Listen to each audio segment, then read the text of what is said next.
I'm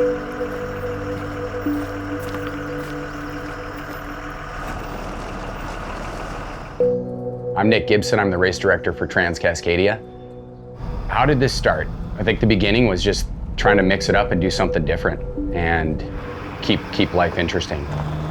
The one thing we did learn from racing in the past was you had to kind of put your time in order to come into somebody's backyard and race on their trails and do a little racing damage, right? So we just felt like the right move was to put our time in and do right by the community. Here in the Northwest, we can search out old trails and we can find old networks that just need log out and brush out, and we can basically create a whole new riding zone within a build party weekend, 4 days, and get it tuned up and ready to ride again. All right, let's do it. 10.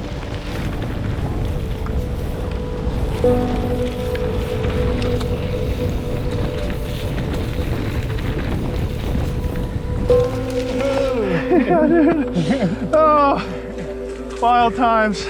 Wow, that was so fun. Like all of us, we just want to really ride our bikes, and the trail work aspect of it is really fun. I mean, it's a really good community and we have a lot of fun hanging out. The challenging experiences in life bring a ton of reward. I don't know if we want to make people suffer, but I think ultimately the hard work needs to get done, and there's a reason why this stuff doesn't get done. Most of our work is in the deepest part of the valley or the peak of the mountain.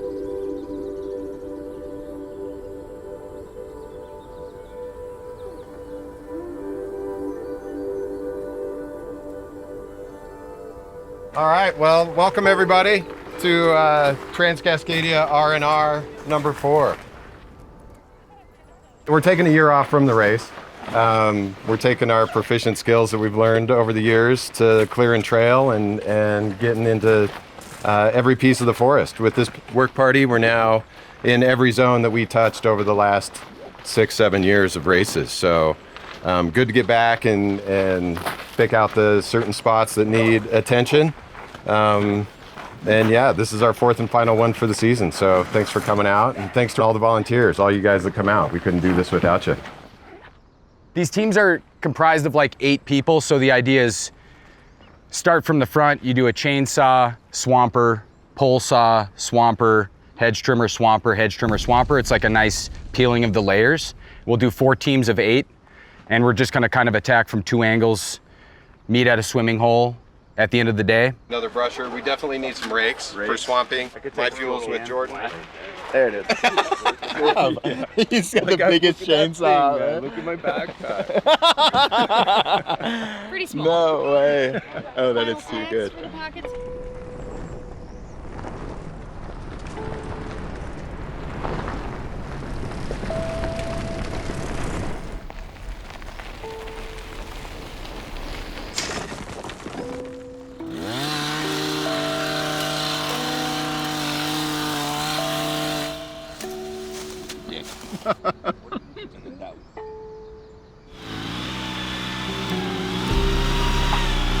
I haven't done like a lot of trail work. Most of the trail work that I've done is more like building jumps. We used to build so many dirt jumps when I was younger.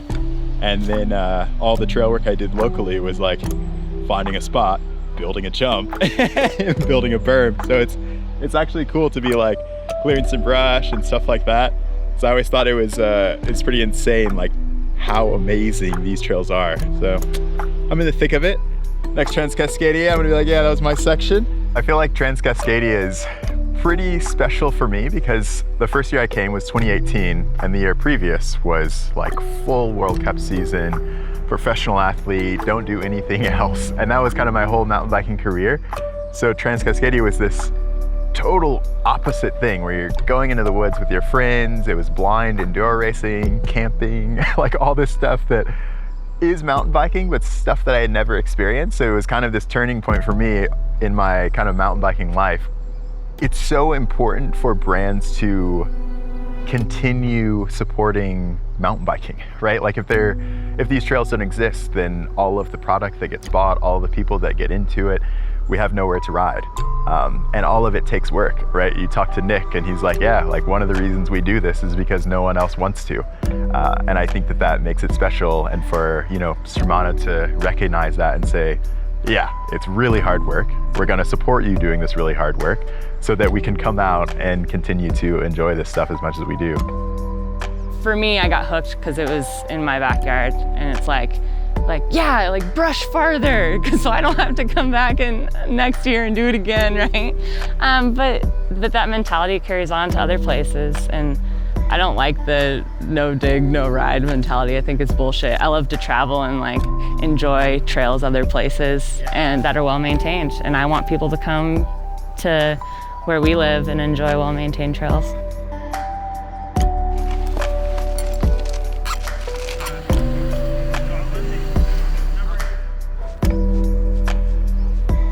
All of Trans Cascadia's races are on federal land, Forest Service. That requires permitting. It's been really fun to meet the land managers. We've found some really passionate land managers who actually love to ride their bike or hike or whatever it is that they're doing on the trail. And they see that we're coming in, and once they know what we do, they get super excited because they know that their backyard is going to get tuned up.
We've accomplished way more than we ever thought, and to go back and to see that that story is, I mean, we dreamt it up and it's happening now.